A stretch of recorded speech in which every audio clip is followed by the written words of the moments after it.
Hakuna Matata.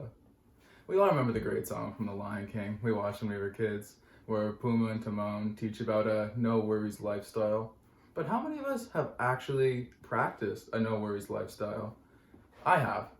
And for you to fully understand why I've practiced such, let me paint you a word picture. I'm in my first semester, my second year here at Acadia University. I'm taking some core business classes that I might not necessarily want to be taking, but I know I have to. And at the same time, I'm competing for a dress spot with the Acadia football team.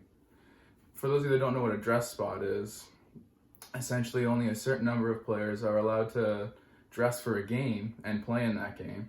And so, based on that week of practice, the coaches will decide who's most deserving of that spot. For a little context, in my first year, I was fortunate enough to maintain a dress spot throughout all our games. And although I didn't get to play in every single one of those games, I gained a lot of experience and a lot of respect from my coach. So that made coming into my second year that much more difficult and stressful for myself. I felt as though I had certain expectations I had to maintain, and I would be letting people down if I didn't. Well, as the season is progressing, I start to notice I'm getting sick. I've got a runny nose, a sore throat, I'm coughing, I'm sneezing. And this is right around the end of September, start of October, so I just assume it's the common cold. It's flu season, everybody gets cold around this time, this is nothing new. I'm still fighting for my dress spot on the football team, and therefore I shouldn't waste my time trying to get better over a stupid cold when really I could be playing on the field. People do it all the time.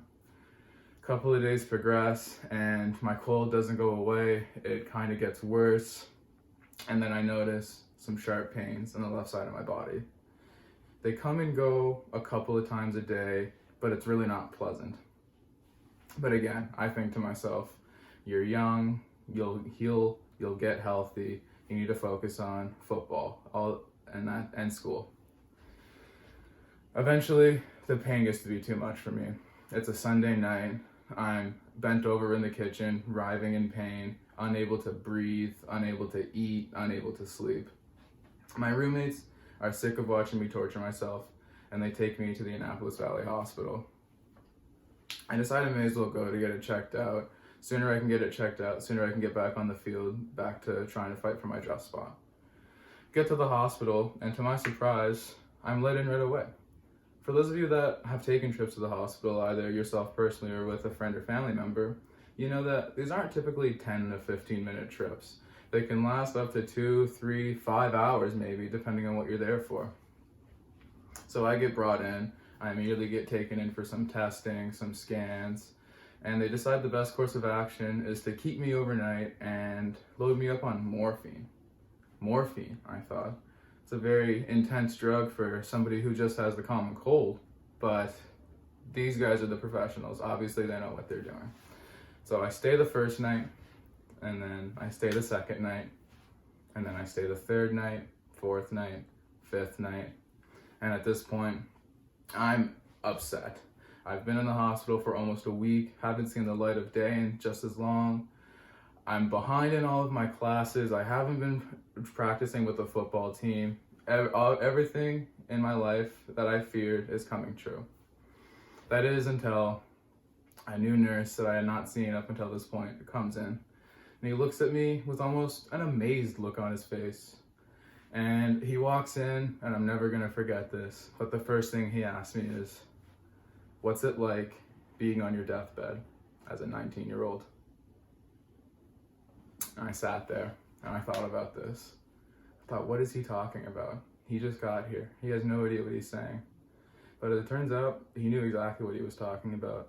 And when the diagnosis came through, the cold that I was suffering from was actually a severe case of strep pneumonia.